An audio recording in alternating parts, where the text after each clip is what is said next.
Wilmer Domínguez Remer para Conciencia Solar. Verás este vídeo también en Inti News, porque hay muchos suscriptores de Inti News que también les interesa Conciencia Solar, pero últimamente YouTube me está haciendo algunas trastadas y no llegan las comunicaciones a los suscritos, de manera que este vídeo lo veréis en Inti News, pero no olvidéis que estos temas los tratamos en Conciencia Solar. Vayamos a un tema fundamental. Hoy día empieza en Barcelona, estoy en Barcelona, un evento muy importante. Durante 3 días, jueves, viernes y sábado, hay un encuentro cultural de trascendencia tremendo. Tenemos la visita de un experto, una autoridad mundial en pedagogía Waldorf, el señor Clauder, que en el marco de la celebración de los 100 años de la pedagogía Waldorf brindará una conferencia y habrán muchos eventos artísticos, culturales, exposiciones, talleres sobre el tema de la nueva educación, de la innovación pedagógica que fue inaugurada por Rudolf Steiner, que se conoce como pedagogía Waldorf. Me ha llegado además un paquetito, libros maravillosos. Los iremos estudiando en este canal. De manera que mientras vamos viendo esta introducción al vídeo, que lo pondré también en los comentarios, en la descripción del vídeo pondré el enlace a este vídeo para los que estén interesados, ¿ya?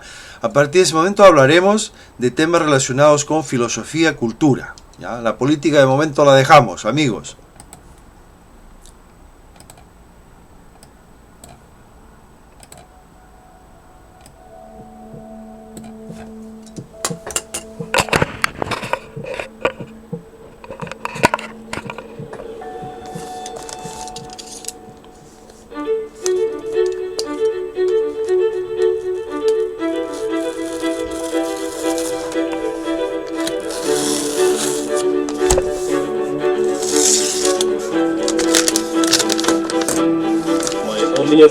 Memory of myself and the people around me was back about 4 or 5 years old. Those experiences are the foundation of who we are. Die frühe Kindheit ist ja so ein ganz wichtiger Beginn im Leben eines jeden Menschen. Eu acho que é o tempo mais precioso que tem na vida humana, porque prepara você para o resto da vida. Son libros de segunda mano que encargué por internet. También les dejaré el enlace por si les interesa.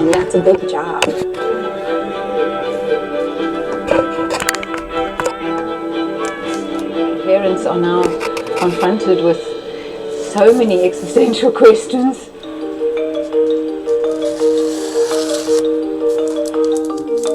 Because there's so much going on in the world, in the digital media. Dnešní děti procházejí situací, kdy na ně útočí spousta poznatků a spousta věmů. それを今の世の中はやっぱりどんどん早く大人にしていってしまう。It's challenging to be a child in today's world. Parents now, they begin to think, to wake up, so they begin to look for something new. The offer of something that embraces not only knowledge but also a good environment for the inner development. This is really something that people is looking for. And so the early childhood education is about accompanying the parent and the child on their journey of becoming.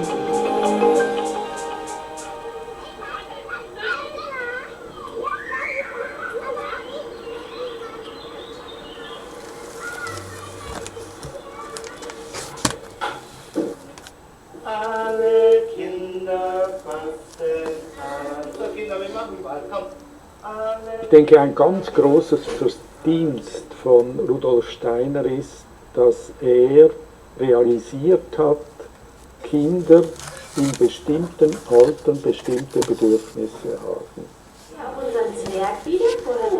Ein Vierjähriges ist nicht wie ein Sechsjähriges, ist nicht wie ein Achtjähriges.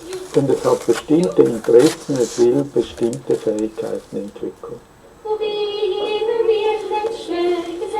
And in those first 7 years, the deep bodily experience is just putting down the cornerstone. It's putting down the fundament on which all other things can flourish and blossom.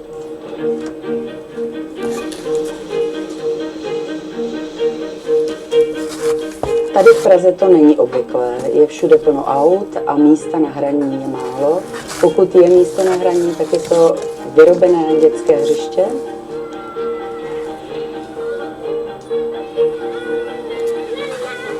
To znamená, že pobyt tady ve školce je svobodnou nebo svobodným místem a takovou krásnou oázou pro ten místeček, který bez název.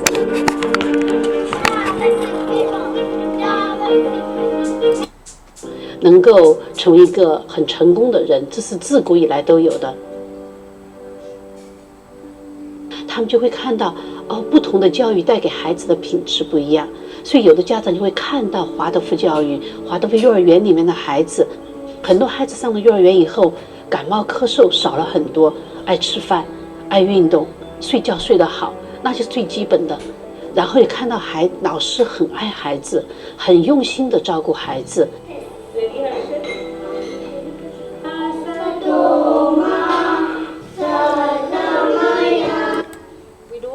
Vemos cómo la pedagogía Waldorf puede desarrollarse en cualquier país, en cualquier cultura del mundo, y coger la cultura propia, respetándola, protegiéndola, pero incorporando estos elementos nuevos que trae la pedagogía Waldorf. Muy importante. Hoy espero poder visitar la exposición de la pedagogía Waldorf y hacer algunas entrevistas. Ojalá lo consiga. ¿Ya, amigos?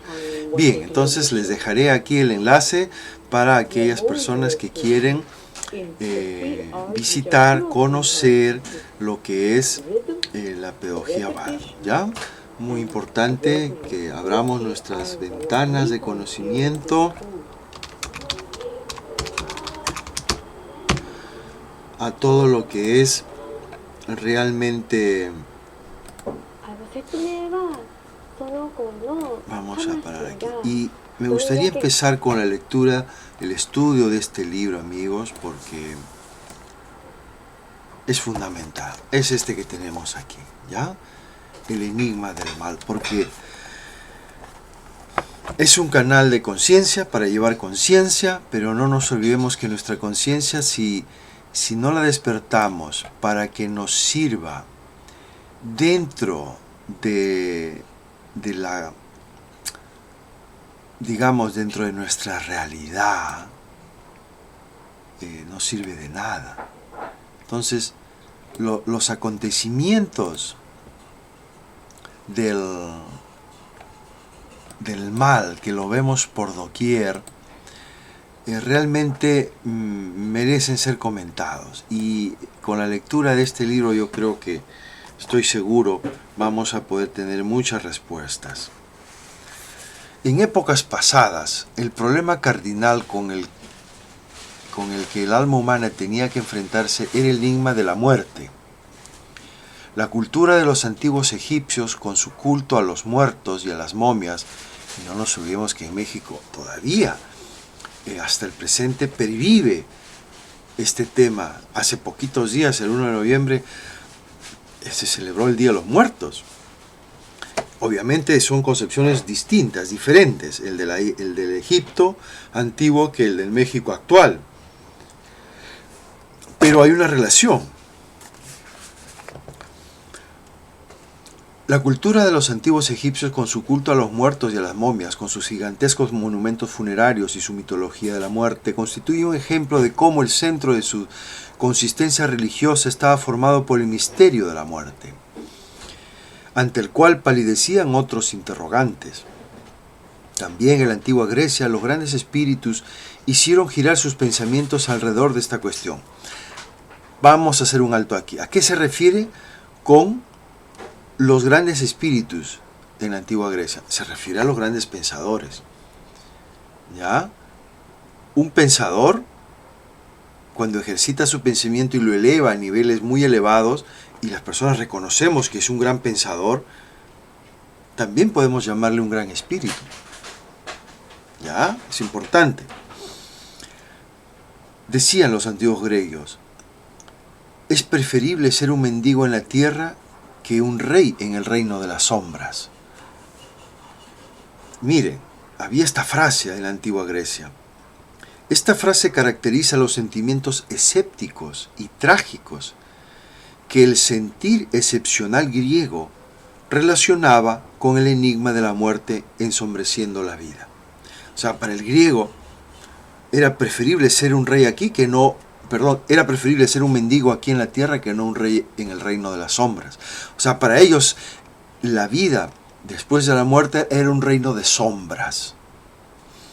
De momento dejémoslo así, no afirmemos ni lo neguemos, simplemente estamos estudiando y estamos cantando cómo en la época de Grecia se tenía esta idea, este pensamiento respecto a ese hecho. En la conciencia de la humanidad actual, y si bien es cierto este libro fue editado en 1969, podemos considerar que todavía es contemporáneo, ¿ya? Todo lo que está en el rango de los 100 años de una civilización es todavía su momento presente. Es un pasado cercano. No estamos hablando de pasados remotos como el caso de Grecia antigua o del egipcio antiguo o de las culturas pues maya, azteca, tolteca, olmeca, que son pasados remotos. Y aunque siga constituyendo uno de los problemas aún no resueltos de la humanidad, no nos olvidemos que la ciencia todavía no sabe lo que ocurre después de la muerte. Me refiero a que no sabe lo que ocurre con nuestro pensamiento, con nuestro espíritu. Sabe lo que ocurre con el cuerpo físico, evidentemente. ¿Pero somos solo cuerpo físico? ¿O hay algo más? ¿Qué pasa con nuestros sentimientos? ¿Nuestros sentimientos son físicos? ¿Nuestro pensamiento, nuestras ideas son físicas? ¿Qué pasa con estos componentes que no son físicos cuando sobreviene la muerte a nivel físico? ¿Es el mismo proceso a nivel de pensamiento, a nivel de emociones, lo que ocurre con el cuerpo cuando llega este proceso? Debemos pensar. De momento no aceptar, no negar tampoco, simplemente pensarlo, dejarlo la posibilidad y pensar sobre esos temas. Y aunque siga constituyendo uno de los problemas aún no resueltos de la humanidad, pierde su carácter de apremiante actualidad ante el cada vez más amenazador ataque del mal. Y lo vemos ahora. Todos estos hechos actuales de maldad, que lo vemos cuando se ataca a personas, se asesina, niños inclusive, cuando un gobierno reprime brutalmente a su población para evitar que la población reclame sus derechos, cuando masas de la población se ven obligadas a emigrar, a jugar, a arriesgarse la vida cruzando un océano como es el Mediterráneo, y miles pierden la vida ahí. Nos estamos enfrentando ante el mal, ante hechos realmente que nos confrontan y nos deben hacer pensar qué le está pasando a la humanidad.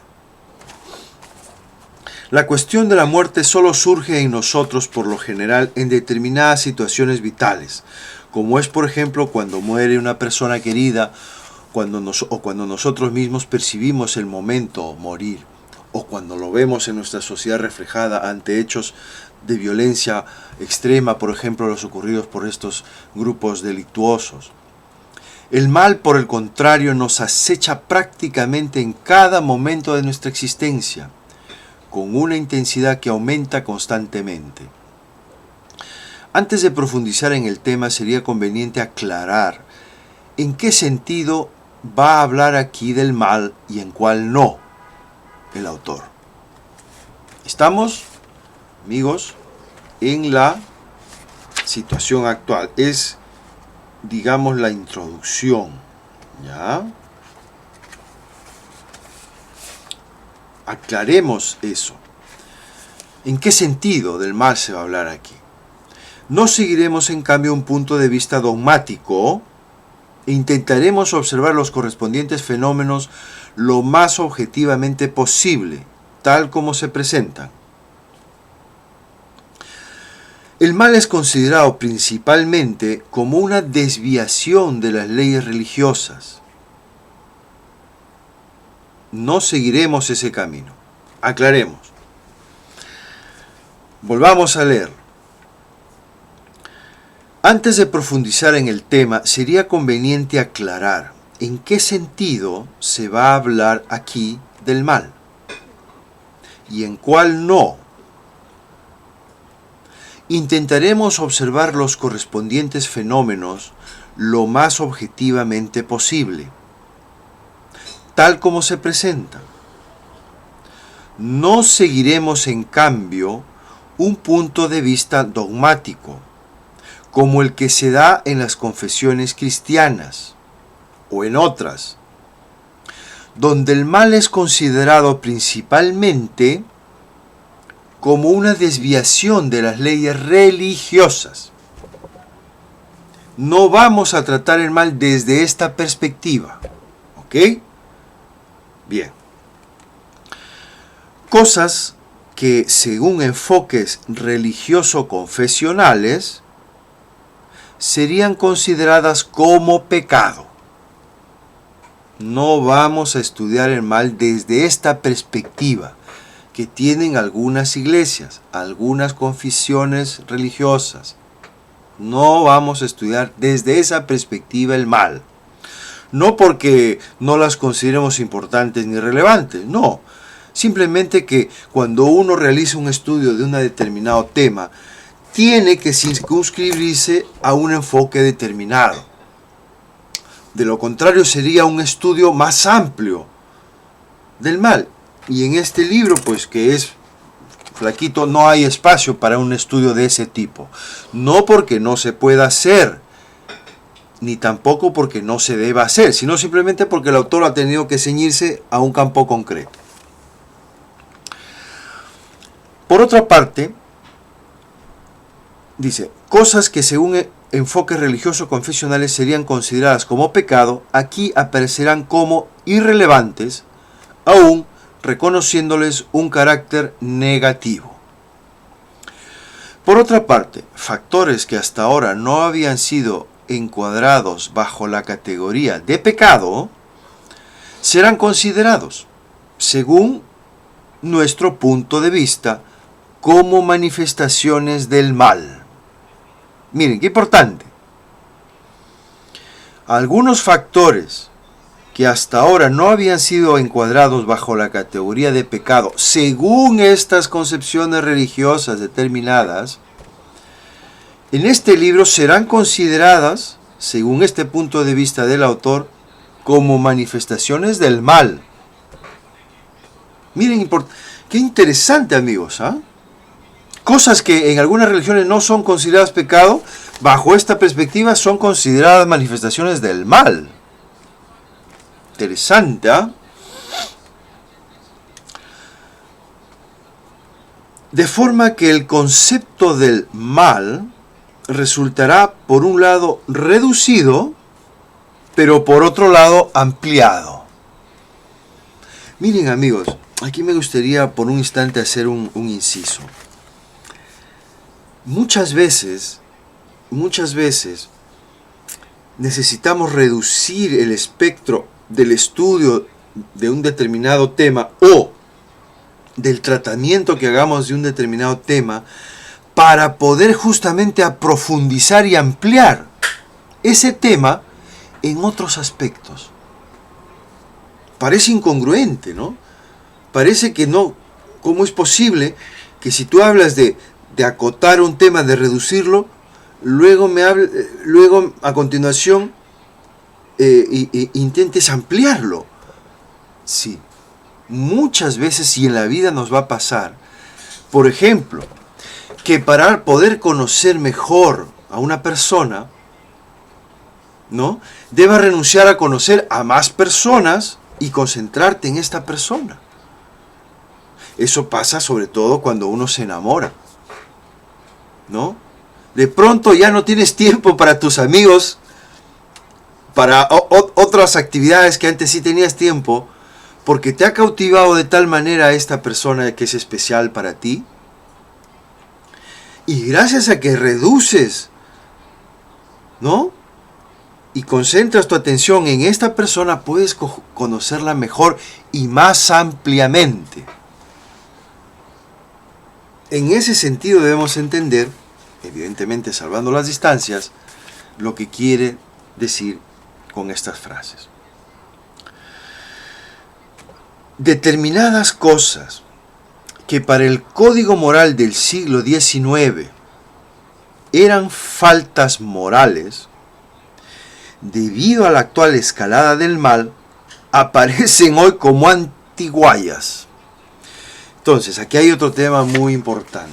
Cada época, amigos, cada época nos trae nuestro propio código moral. No es el mismo. El código moral del 1100 o del año 1000 o del año 0 no es el mismo que el código moral que manejamos hoy en pleno año 2019. Incluso el mismo año 2019 para alguien que vive en Estocolmo no es el mismo código moral para alguien que vive en Djibouti, allá en el África, o alguien que vive, por ejemplo, en una ciudad de Japón, Kioto, Nagasaki, o alguien que vive en Arkansas, en Arizona, o alguien que vive pues en un pueblo de Oaxaca, o alguien que vive en un pueblito del Mantaro, allá en Perú. Los códigos morales tienen mucho que ver con la época y con el nivel cultural y de comprensión y de despertar de la conciencia del pueblo, de la sociedad donde se desarrolle. Entonces, continuamente, y eso es lo maravilloso, amigos, de las migraciones, de los intercambios culturales, porque es entonces cuando nuestros propios códigos morales se confrontan con los de otras sociedades, y es entonces cuando, si tenemos la suficiente amplitud de miras, podemos enriquecer, podemos valorar mejor nuestros propios códigos morales, y si hace falta incluso tener la valentía de cambiarlos, de mejorarlos. La humanidad está en constante evolución y nuestros propios códigos morales deben evolucionar con esa evolución interior en la que nos encontramos. Sería un error mantener nuestros propios códigos morales inamovibles desde que inició la humanidad hasta el presente. En todo sentido. Quien de mis palabras saque conclusiones equivocadas, como que estoy favoreciendo o promuevo que se viva sin moral, estaría tergiversando completamente mis palabras. Yo no estoy hablando de eso, en esos términos. Yo estoy hablando que el código moral que cada sociedad tiene, y que incluso dentro de una misma sociedad existen muchos diversos códigos morales, porque imagínense el código moral que tiene pues un vil delincuente, un asesino. ¿Será comparable, a pesar de que viven en la misma época, en un mismo territorio geográfico, con el de un poblador que respeta la ley, que tiene valores y principios? Evidentemente no. Son códigos morales totalmente opuestos. Incluso estamos tentados a decir que en esa persona que causa todo tipo de mal, no existe código moral en realidad. ¿Verdad? En fin, hay mucho tema por desarrollar ese tema, pero hoy no nos vamos a hablar de códigos morales, sino simplemente hacía una breve digeración para poder continuar la lectura. Entonces, de hecho, muchas de aquellas desviaciones morales de aquella época, del siglo XIX está hablando, hoy nos resultan casi inocentes. y mueven la sonrisa. En la actualidad son muy distintas las dimensiones del mal que emergen a la luz. Al referirnos hoy en día al, entre comillas, mal, no debemos tener en cuenta aquellos viejos códigos de pecados de finales de la Edad Media, ni adoptar en sus limitaciones las mezquinas sentencias de los antiguos jueces morales. Muy importante, liberarnos de eso, para poder llegar a una comprensión más acorde a nuestros tiempos de lo que es el mal.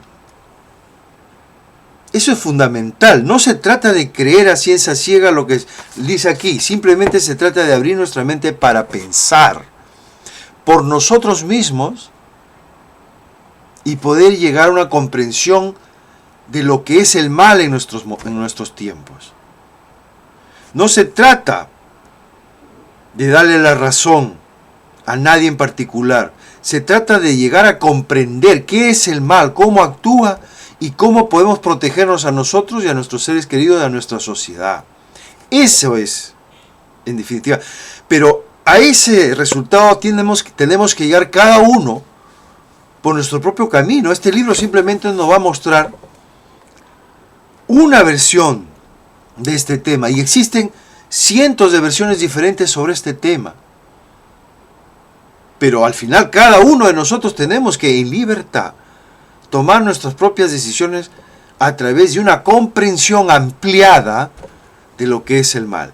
Y en este libro estamos obteniendo una visión. Pero qué bien que empecemos a tener una más, ¿no?, de la que ya teníamos. Bien.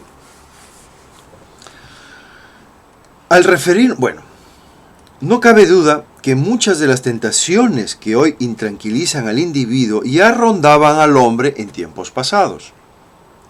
Su cantidad, sin embargo, ha crecido inconmensurablemente. La creciente criminalidad en muchos países de la Tierra, y especialmente en los más civilizados, es aterradora. Sobre todo porque cada vez es mayor la proporción de jóvenes y niños que participan en ella. Pero más inquietante que la cantidad es la clase de tentaciones con las que tenemos que enfrentarnos hoy. Tentaciones y seducciones enteramente nuevas se ciernen sobre el campo moral. Son los propios fundamentos del comportamiento moral los que parecen resquebrajarse. El órgano encargado de la percepción de las cualidades morales se halla en general tan atrofiado que muchos no solo carecen ya de la más mínima sensibilidad para con hechos perversos, sino que incluso se sonríe fríamente ante ellos. Vamos a detenernos aquí, amigos, porque aquí ha tocado un tema fundamental. Está hablando de un órgano de percepción. En el ser humano existe un órgano para percibir las cualidades morales, propias y ajenas. Y habla de que ese órgano, para percibir las cualidades éticas y morales propias y ajenas, está atrofiado. Y que incluso en muchas de las personas ni existe. Aquellas personas que trabajan para estos cárteles, muchas están en esta situación. Son incapaces de percibir el daño tan terrible que están haciendo a la sociedad y a sí mismos. Han perdido la capacidad para que su órgano, el órgano que todo ser humano sano ha desarrollado, el órgano para percibir las cualidades morales, en ese ser humano están oscurecidas, están débiles o están directamente anuladas o ya no están presentes. Entonces, perdón amigos, entonces qué importante reflexionar sobre esto. ¿Cuál es ese órgano que como seres humanos tenemos? Les voy a dar una pista. Antiguamente hablaban de la voz de nuestra conciencia. Ahí tenemos a ese órgano. La voz de nuestra conciencia es ese órgano. Por lo tanto, debemos fortalecer ese órgano. Debemos ejercitarlo. Constantemente, cada día, en cada uno de nuestros actos, debemos pasar por el tamiz de nuestra conciencia cualquier cosa que vayamos a hacer ante un acto determinado. ¿Está bien esto? ¿O está mal? Y si está mal, tener la valentía de enfrentar y decir, no, pero te conviene, no, pero vas a ganar, no, pero vas a conseguir poder.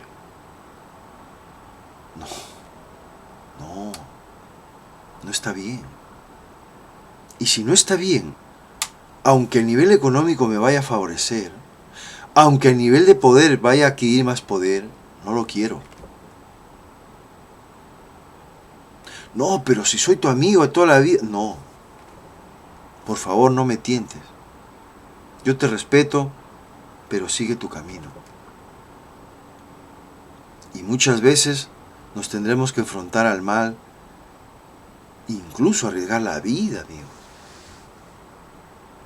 para ser fiel a estos principios, a la voz de tu conciencia.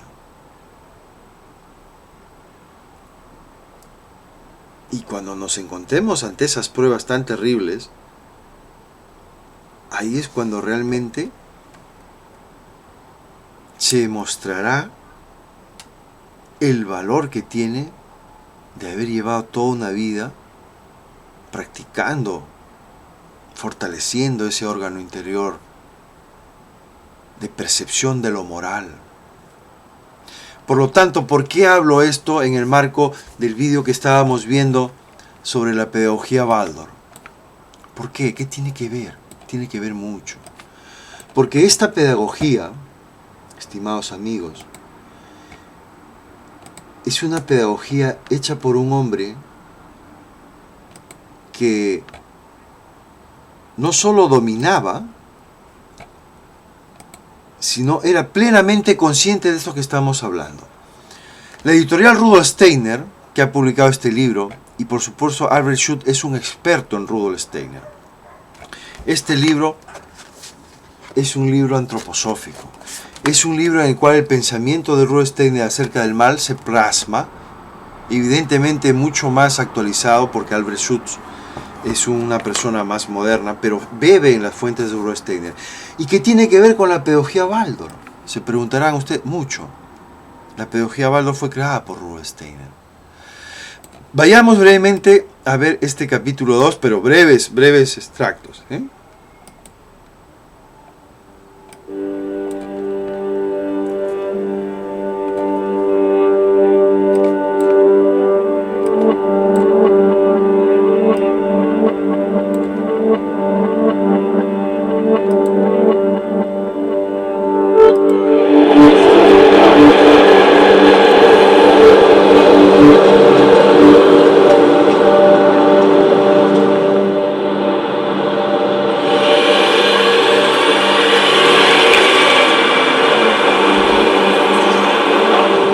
Thank you, everybody. How are we? We good?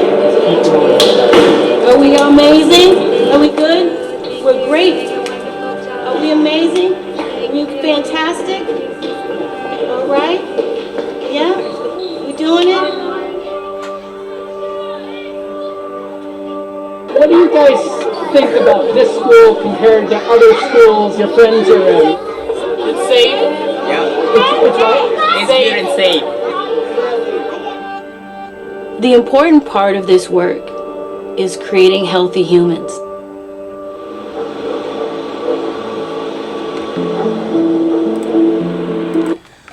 Perdón que corte, amigos. Seres humanos sanos. Sanos en esta dimensión interior de nuestra conciencia. en esta dimensión de poder percibir lo moral en sí mismo y en el otro. Aquí está la clave para poder construir una humanidad libre de violencia, libre de corrupción. ¿Se dan cuenta, hermanos, por qué yo les presento estos vídeos y por qué recurro constantemente a mencionar a Rudolf Steiner, a la pedagogía Waldorf? Ojalá lo comprendan, porque así es. Es este núcleo interior del ser humano donde está la llama de la verdad, de la honestidad, de la generosidad, de todo lo que es ético y moral, el que debemos cuidar y proteger. Es lo más importante hoy en día. De nada nos va a servir brillantes alumnos, cracks en matemáticas, en tecnologías y tal, si este corazón, esta llama, esta herramienta para percibir lo ético, la dimensión ética moral en sí mismo y en el otro, no se desarrolla. La humanidad ha fracasado si no hacemos esto.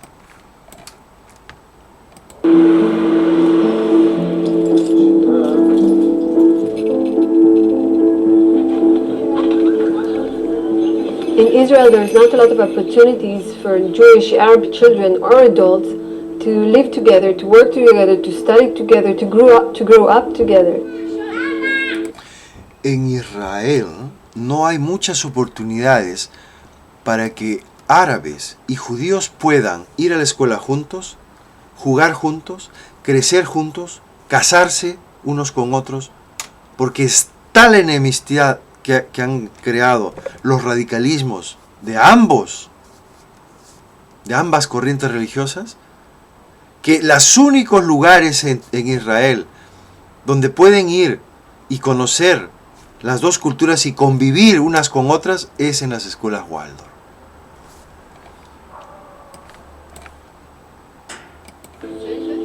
في هون عندنا حضارتين أو مجتمعين، المجتمع الإسرائيلي والمجتمع الفلسطيني العربي، ولازم نربي الأولاد بوعي فكري وقلبي إنه يجمع الأشياء هذول مع بعض. السلام عليكم.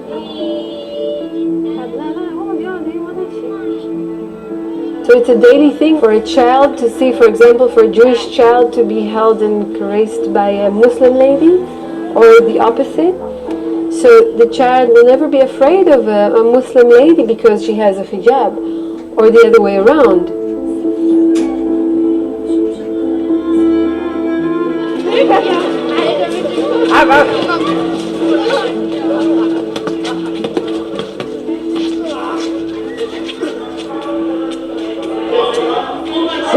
Guten Tag, hallo.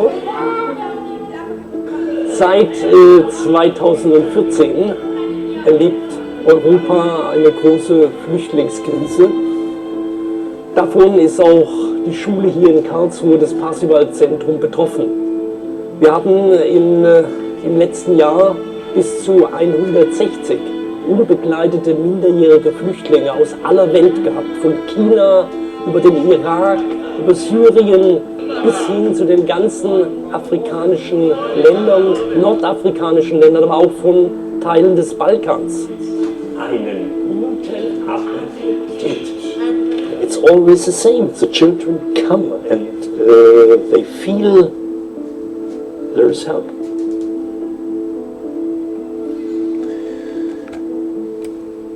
Bien, amigos, esto fue lo que quería hoy día compartirles, ¿ya? Y bueno, no quiero abusar más de vuestro tiempo. Seguiremos estudiando el enigma del mal, ¿ya? Con taller de conciencia solar, ¿ya? Es un taller, hagamos que sea algo mutuo. Escriban sus comentarios, hagan sus preguntas. No hay prisa, no hay ninguna prisa de desarrollar estos temas. Tomémonos el tiempo, todo el tiempo del mundo. Estamos construyendo una nueva sociedad, sin ninguna duda. Y en esta construcción tenemos que tener las herramientas necesarias. Y las herramientas necesarias es el conocimiento, amigos. El conocimiento más allá de dogmas, más allá de ideas preconcebidas que tenemos, que hemos heredado. Tenemos que abrir nuestras ventanas, mirar al mundo, mirar aquí, mirar allá. Hay maravillosos paisajes allí que descubrir. Hagamos este viaje juntos. Creo que nos lo merecemos y sobre todo la humanidad lo necesita. Un fuerte abrazo, amigos. Conciencia solar.